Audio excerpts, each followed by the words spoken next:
Justin Miller, Oxnard College Physics, and we want to continue onward with some fantastic stuff going on. So we've been looking at the work done by the electric field force. That's great. We noted that for a static field, non-time varying field, in other words, that the electric field force is a conservative force, and thus we can recast the work done as the negative change in potential energy. And now we can do some other things with this. So we're going to stick with a uniform constant field right now, and we talked a little bit about varied fields. I want to keep this more correlated with a constant field, electric field at this moment in time. So what we want to do is think about reconfiguring something and getting some great notion out of this. So we know for a constant E hat field, that is magnitude and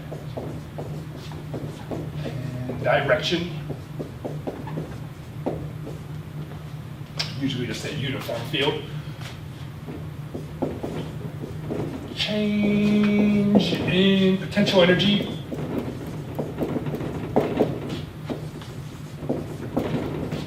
of a point charge undergoing a displacement within that field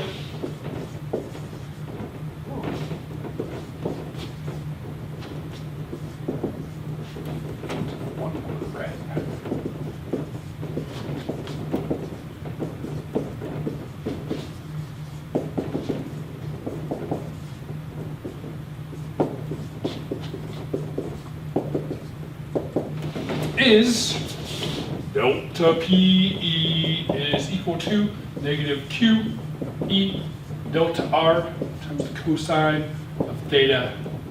So theta B again is the angle between the electric field vector and the displacement vector under consideration. So there's a change in potential energy.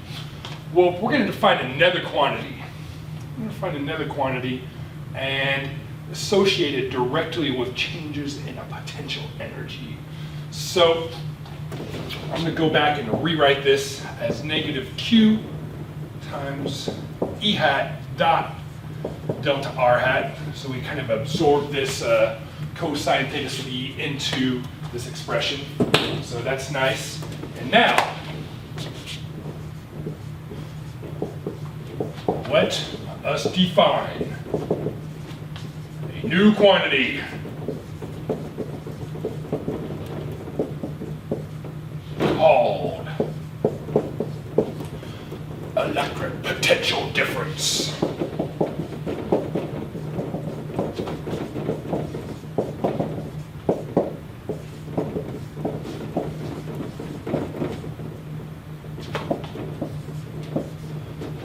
Delta V, not delta V hat, because it's not a vector, it's a scalar quantity here.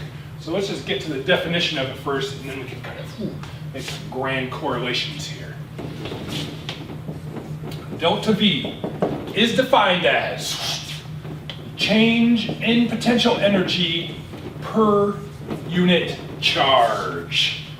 There we go. That's what we're going to define this as. Change in potential energy per unit charge.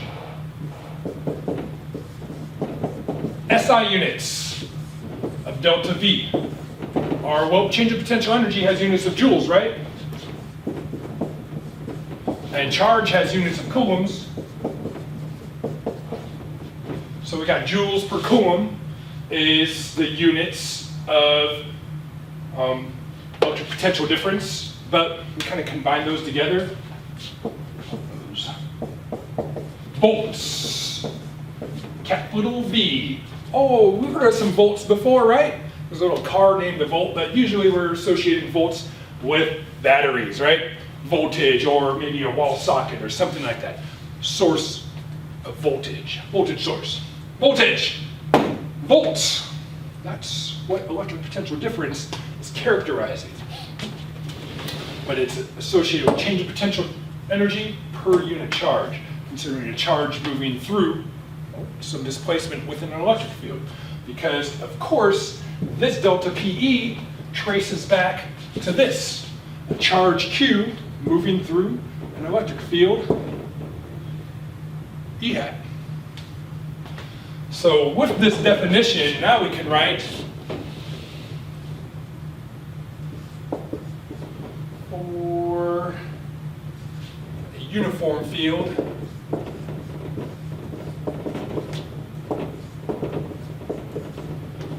or again, delta PE is equal to that, we have that delta V is going to be equal to delta PE, which is negative QE delta R, negative Q E hat dot delta R hat divided by Q, which is what? Well, that just gives us the Q's cancel out. We got negative E hat dot delta R hat. This is very important. We can define an electric potential difference between two locations, some R initial and some R final, within an electric field E hat, regardless of whether we're moving a charge between those 2 points. That's what we want to be able to talk about. Electric potential differences between two locations.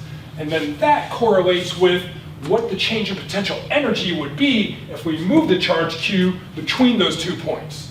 Because we could reformulate this as well and say, from this, we can also say, well, the change in potential energy is equal to Q times delta V.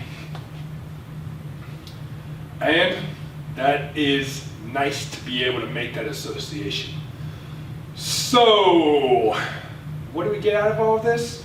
Well, we get a scalar quantity that is dependent on other scalar quantities, where one of them is hinged again on the electric field vector and the displacement vector. But it's much, much easier to talk about electric potential differences than actual electric field strength variances and such things. So it just ends up being way more convenient to be able to discuss electric potential differences. And I'll say this, oftentimes we'll drop the word electric because we're talking about electromagnetism, electrostatics, and we'll just call this potential difference. And there is a lot of people, I shouldn't say a lot of people, but there is confusion from time to time whether we're talking about electric potential difference or the change in potential energy. Don't get them confused. Change in potential energy, we say potential energy, change in potential energy. For electric potential difference, we may just say potential difference. Hey, the potential difference between those two locations is 5 volts. And that correlates with a change in potential energy that would be obtained by moving a charge between those two locations. All right, so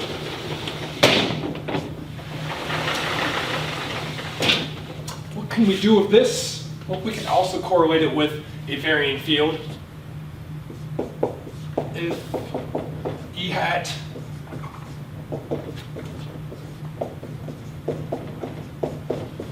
very spatially, that is, it is non-uniform, doesn't have a constant magnitude, doesn't have a constant direction, still static though, because those are the only type of fields that are conservative. Well, we have the fact that we can still write that delta PE is equal to negative Q times the integral of E hat dot dr hat. And what does that mean? Well, when we write out the change in, the electric potential difference, that divided by that, the Q goes away. And thus we can write delta V, the electric potential difference, is equal to, this is our initial, our final, is equal to the negative of the integral from R initial to R final of E hat dot dr hat. So this is the more general way we define electric potential differences. This is for the special case up here. This is for the special case where the electric field is uniform. But in either case, these two expressions here are valid, whether the field's varying or not. Direct correlation. So if we know the potential difference between two locations, we can immediately figure out what the change in potential energy is in moving a charge between those two locations, regardless of knowing anything about the electric field. Of course, if we want to define or figure out what the electric potential difference is between two locations, we need more information about the electric field and the displacements. But usually, it's something that can be measured quite easily. It's much, much easier to measure potential differences between two locations than it is to measure the overall electric field between two locations in terms of its variance, change in direction, change in magnitude, and such things. So potential differences turn out to be really easy to physically measure. Electric fields, not quite as easy. A lot more dynamic, actually. All right, so we've got this. So let us kind of connect some dots here. So we're going to consider, again, a uniform field. Consider a uniform electric field. And how do we produce a uniform electric field? That's right, we could take two infinite sheets, place them parallel to one another, and in between those two sheets we have a very localized and discrete uniform electric field. So let us just consider two sheets. Consider a uniform electric field between two sheets of charge.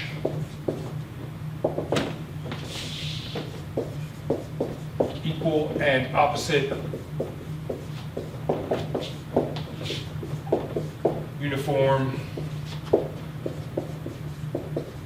surface charge densities.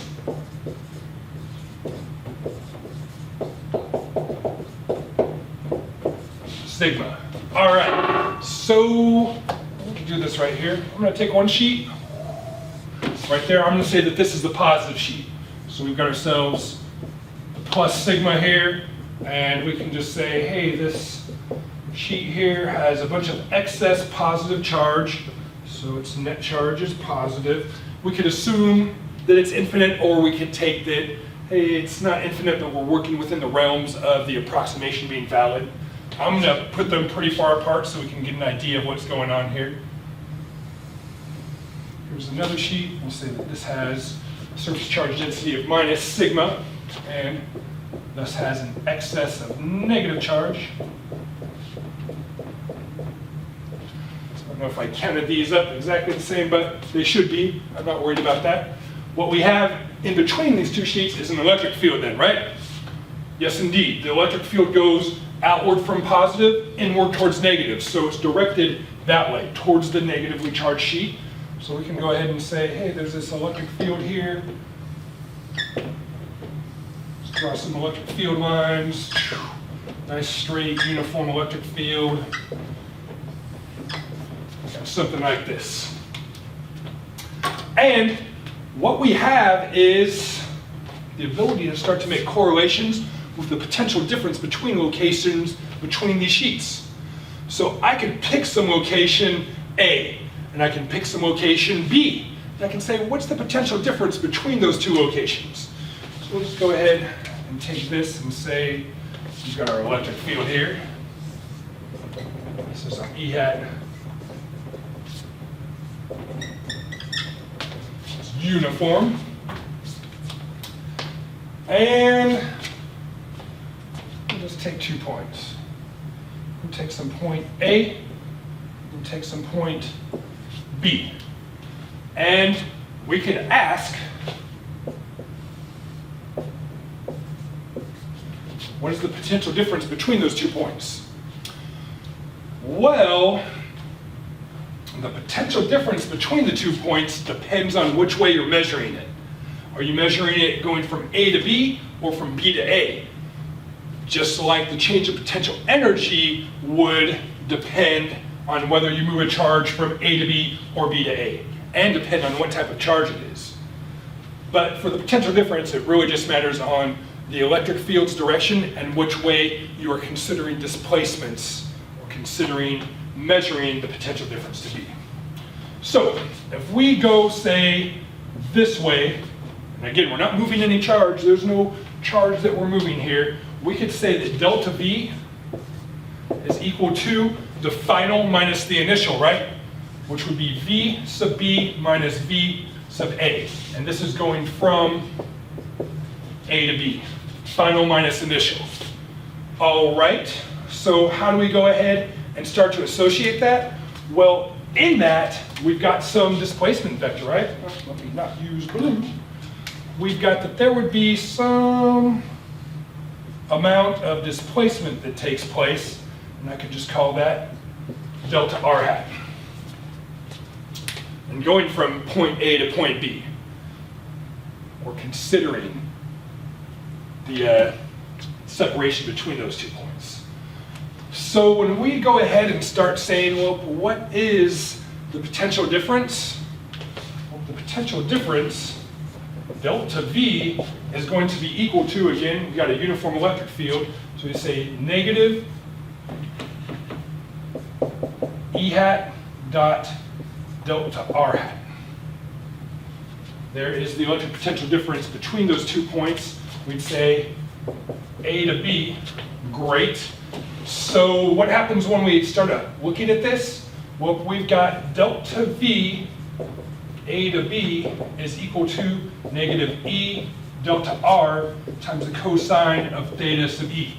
Or again, theta sub E now is the direction, is the angle between the electric field vector and the displacement vector. So if we go from A to B, we have that theta sub E would be equal to 0 degrees. And that would leave us with this. Delta V in A to B would be equal to negative E times delta R. E is just the magnitude of the electric field. Delta R is just the magnitude of the distance, or just the distance in between those 2 points. There's a negative sign here. It says, hey, your electric potential difference in measuring from A to B is going to be negative.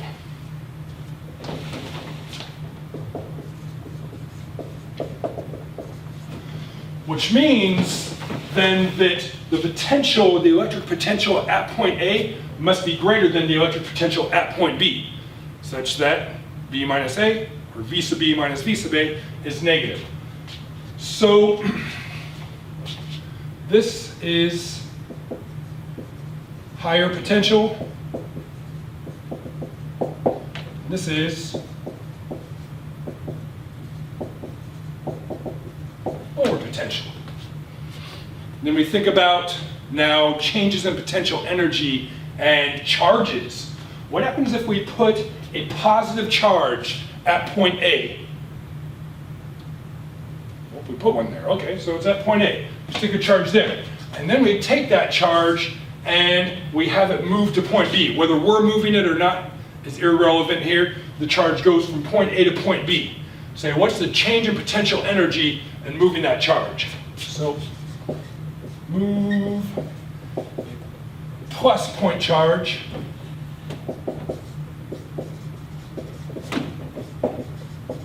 from A to B.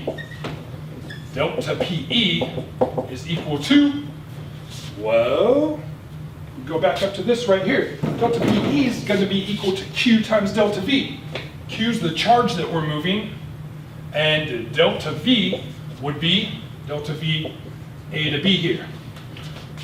Change in potential energy in moving that charge would then be equal to Q times negative E delta R.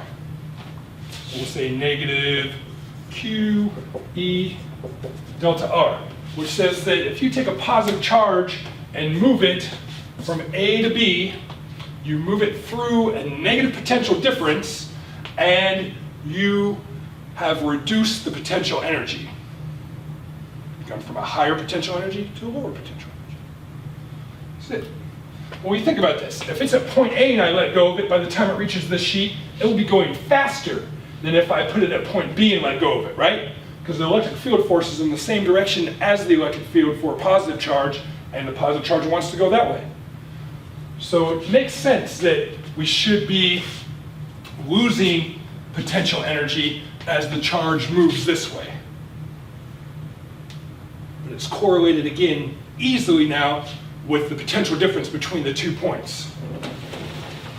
What's the notion here? Positive charges want to go from high to low potential. And again, when we just say the word potential or potential difference, that's inferring electric potential. Higher potential, lower potential. Positive charge wants to move that way. If I just stuck a positive charge here and let go, that's the direction that it goes. We can think of it really easily by correlating, again, this field here with these charges here. If I put a lone charge right here, it's repelled by this plate because it's a positive charge. There's a repulsive force on it. And it's attracted to this plate because positive is attracted to negative. It wants to go that way. Great. Great. All right, what happens if we have a negative charge?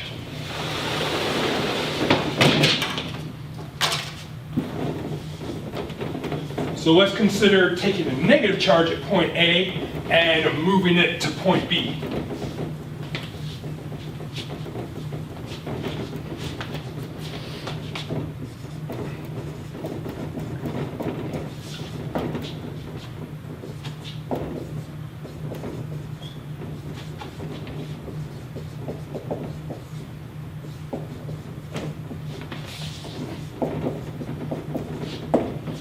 What's the potential difference that it would move through in doing that? The potential difference is the same thing. It doesn't matter what charge we're moving. The potential difference just matters, or is just correlated with the displacement in the electric field being considered. Doesn't matter on the charge. All of this stuff was just a matter of, hey, the electric field direction and the direction of the displacement under consideration. So we would still have the delta V, A to B, is equal to negative E delta R.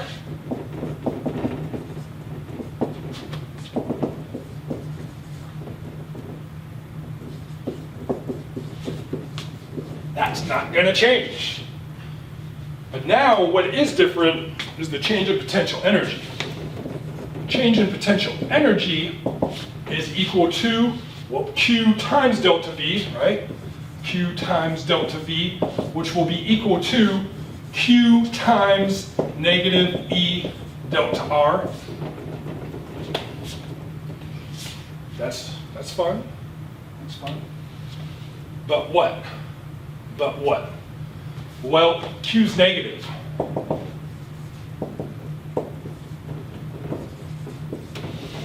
So we have negative times negative. This is a negative quantity here.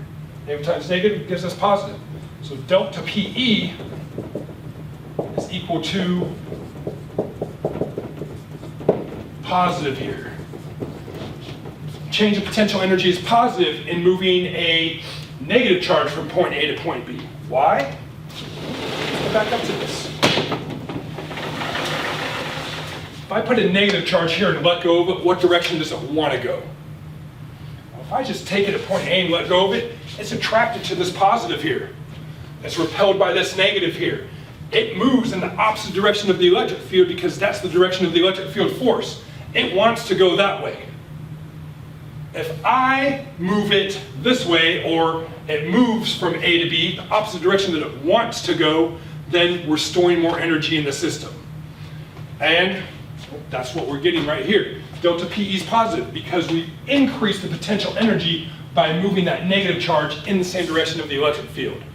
Or equivalently, moving a negative charge through a negative potential difference results in an increase in potential energy. So let's write something down on this.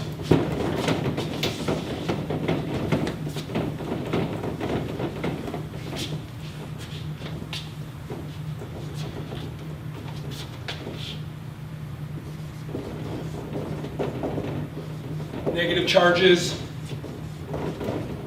want to move from low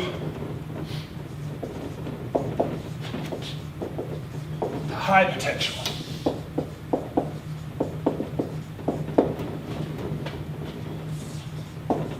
And in doing so,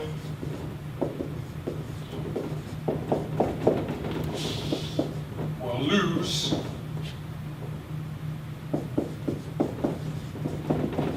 potential energy. Just like a positive charge wants to go from high to low potential, and in doing so, it will lose potential energy. Because the direction that it wants to go means that the field's doing positive work, means that it's increasing its kinetic energy, means that it's decreasing its potential energy. So I really like this picture here to go reference it, because a lot of times people get confused with the direction that the charges want to go based upon whether they're positive or negative, whether the potential difference is going to be considered positive or negative. And really, again, it's a matter of what direction are you considering measuring relative to the electric field. If you're measuring it in the direction of the electric field, like from A to B, you get a negative potential difference.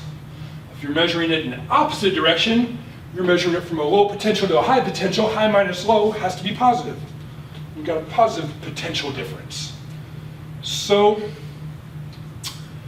that's what we want to be able to kind of keep track of here. And then again, depending on whether you start moving a negative charge or a positive charge, then the actual change of potential energy is one thing or the other.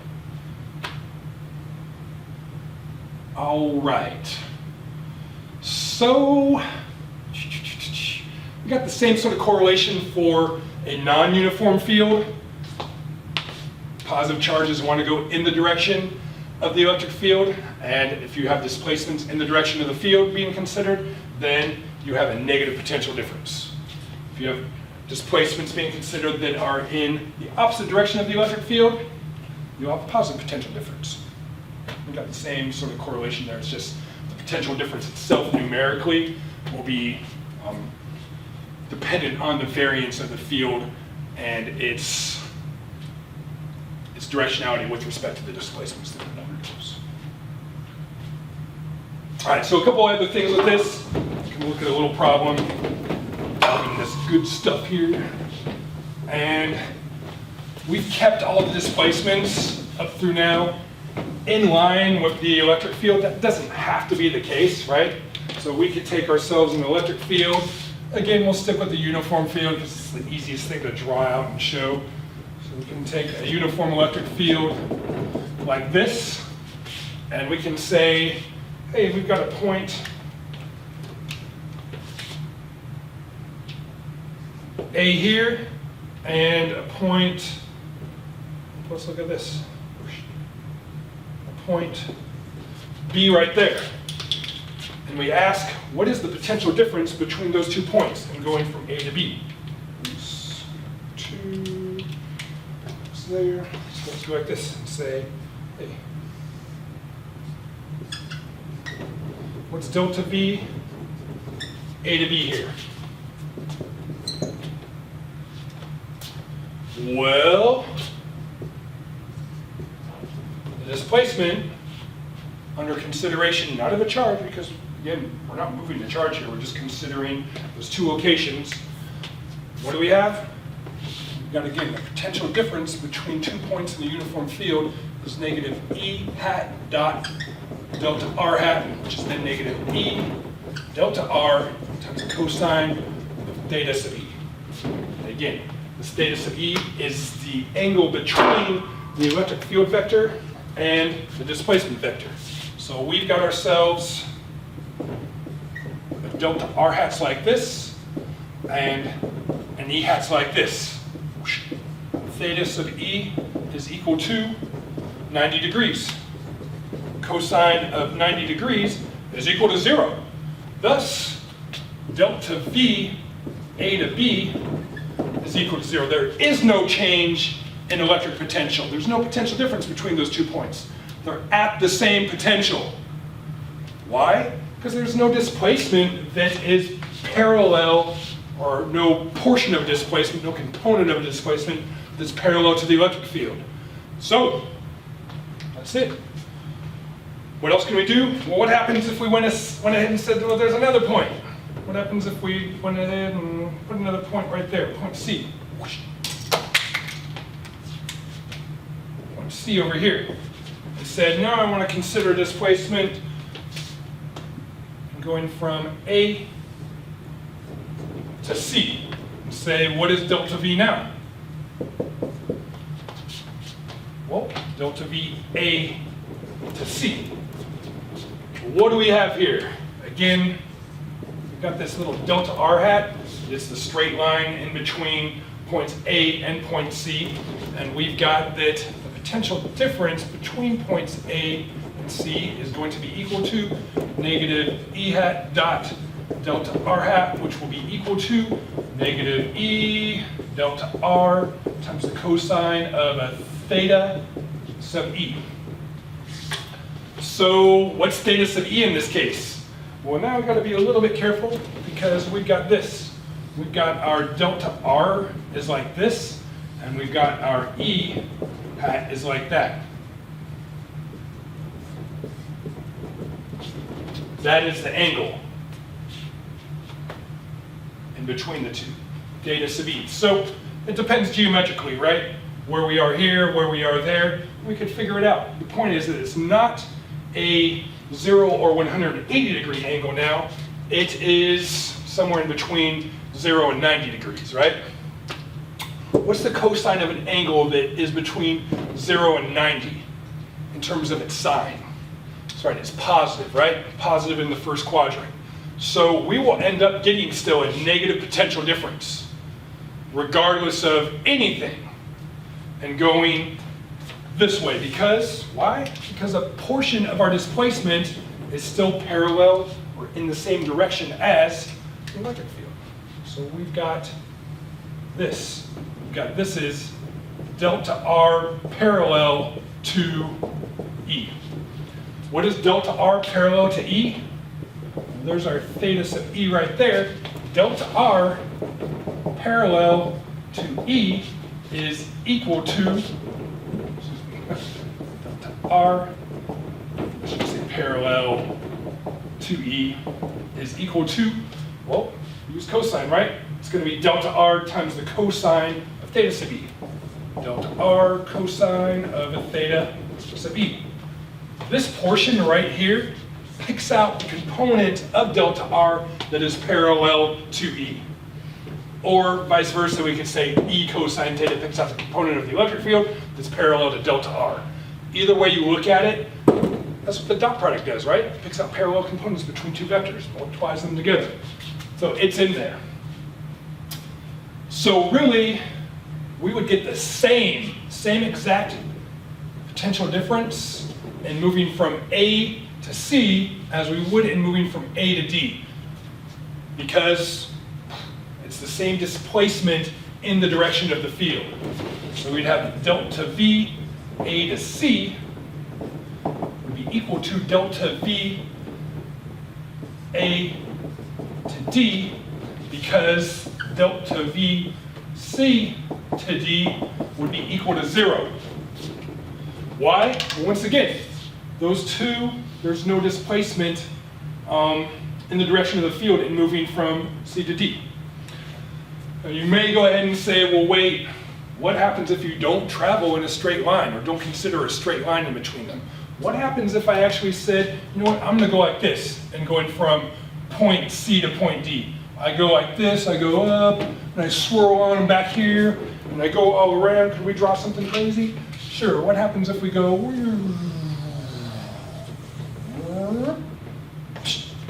like that? C to D. Ooh, which way did we swirl around? This way. C to D. What's the potential difference between C and D? It's path independent. It doesn't matter on the path. It only matters at the endpoints. The potential here is the same as the potential there. Any motion, or any, I shouldn't say motion, but any displacements in that direction are counteracted by displacements back in the opposite direction. Likewise, any displacements that way are counteracted by equal displacements back this way. Everything balances out such that, yeah, maybe we have some positive potential difference that we've moved through and going from here to here, but by the time we get back to here, it's 0 again. Then it starts to be negative, and then it's 0 again, and then it starts to be positive, and then it's 0 again, and then it's negative, and then 0, and then positive, and 0, and so on and so on. I think I messed up the signs there. That's okay though. The main point is path independent. It doesn't matter on the path. Delta V C to D is equal to 0. Delta V is path independent.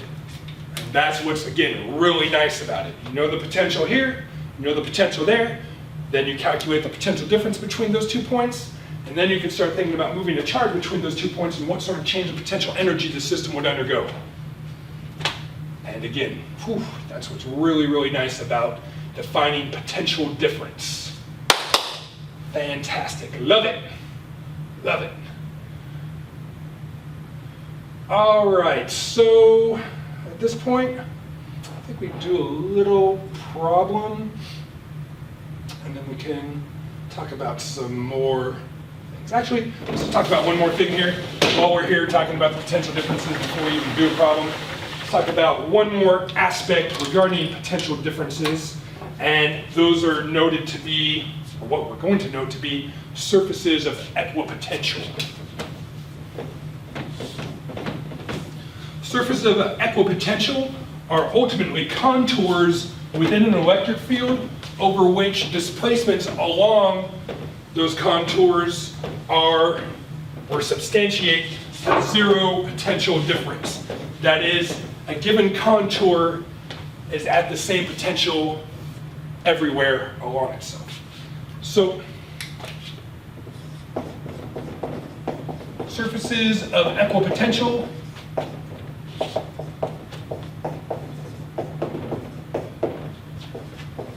are contours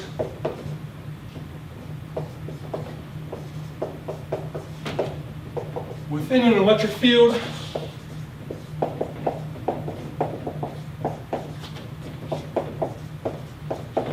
that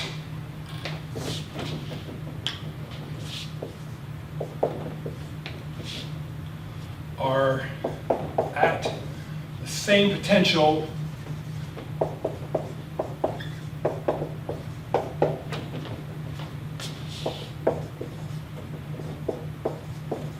everywhere for a given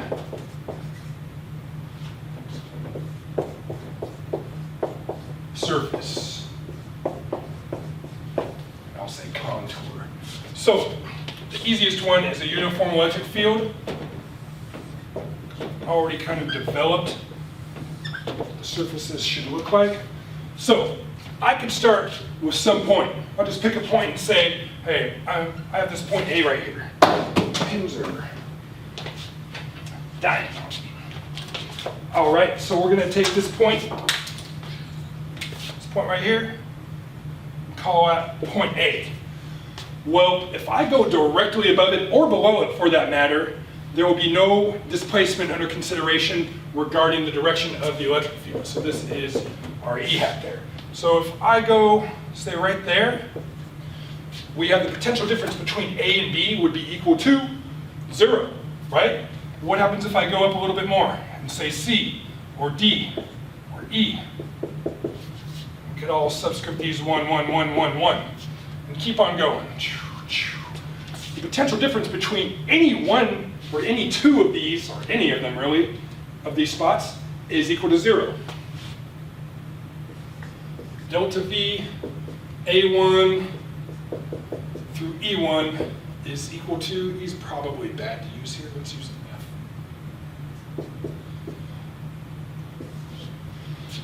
Those dots there really form a surface. So we just have the surface like this. You can say that that is a surface equipotential. Because any two locations on that surface will have a potential difference between them equal to 0. Everywhere on that surface is the same potential.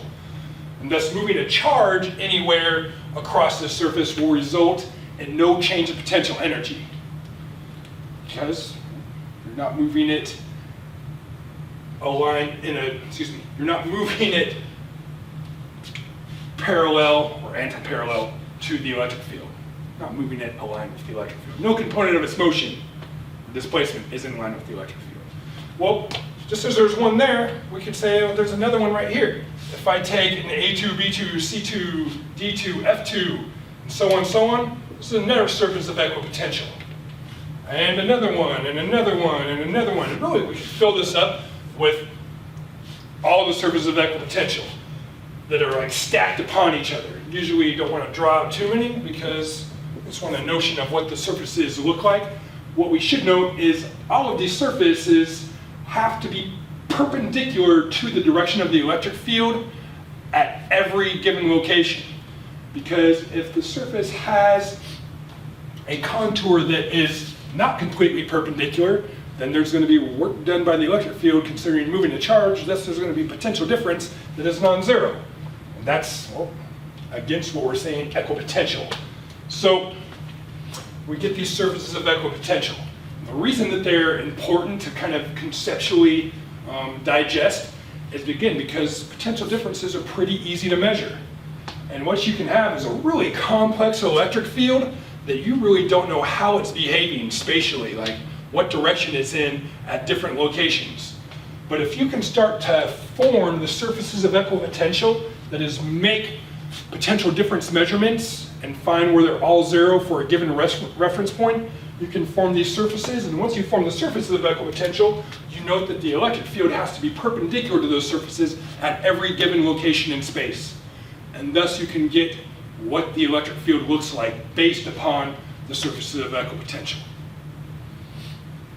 So again, for a uniform field, pretty simple, but what else do we have?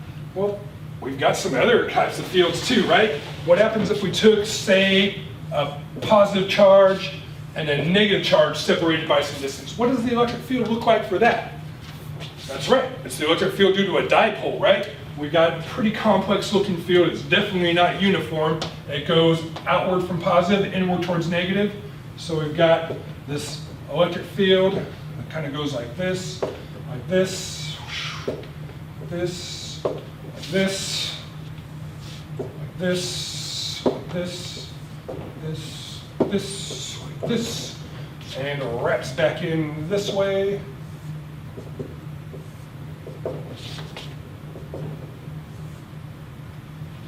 That's maybe a little off, but not perfect here. But there's kind of what the electric field due to a dipole looks like. What about the surfaces of equipotential, right? We can form the surfaces of equipotential because, again, the surfaces have to substantiate some contour that is within the electric field, perpendicular to the electric field at all locations. So I'm not going to draw this perfectly, but we'll get something pretty close. If we draw one line straight down here, the electric field is perpendicular to this line at all locations. So there's one surface of equipotential right there. Cuts right down the middle, a nice straight line. The rest of them aren't so nice though. This one here, or another one that's not on the center, kind of go like this. Has a little arc to it, such that it goes through each of these lines perpendicular. Likewise, we'd have something on this side. It sort of looks like that. Those are three different surfaces of equipotential. They have different potentials themselves, but across any one of those, we're all at the same potential. And then what starts to happen? Well, we start to get these kind of oblong,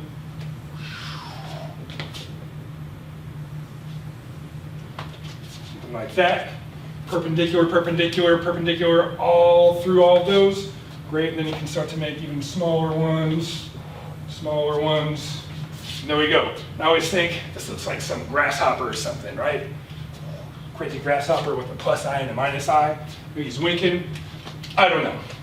It doesn't really matter, other than, hey, this is an important picture right here. It is the electric field due to a dipole, along with the surface of equipotential regarding a dipole. So what do we have with this? Well, if I measure the potential difference, say, between this point right here and this point right here, they're on one surface. The potentials all across this whole surface are the same, so the potential difference between any two locations on the surface would be equal to 0, which means something.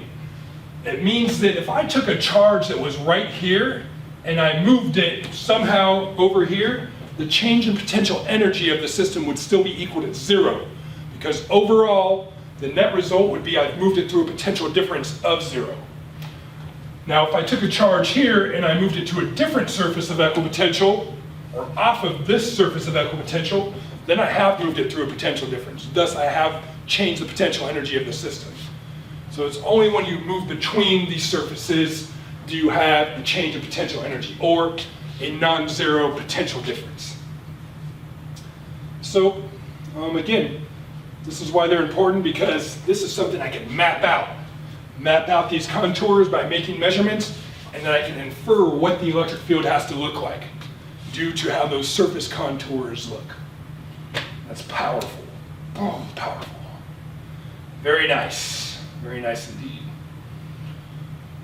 All right, so what we're gonna do is leave this as this, and we'll come back in another round and do a couple problems. I think that was good enough for this. Not good enough, I mean long enough. All right, so, fantastic. See you guys next time. Be well. You have the potential to make a difference. Oh, crack myself up. Be well.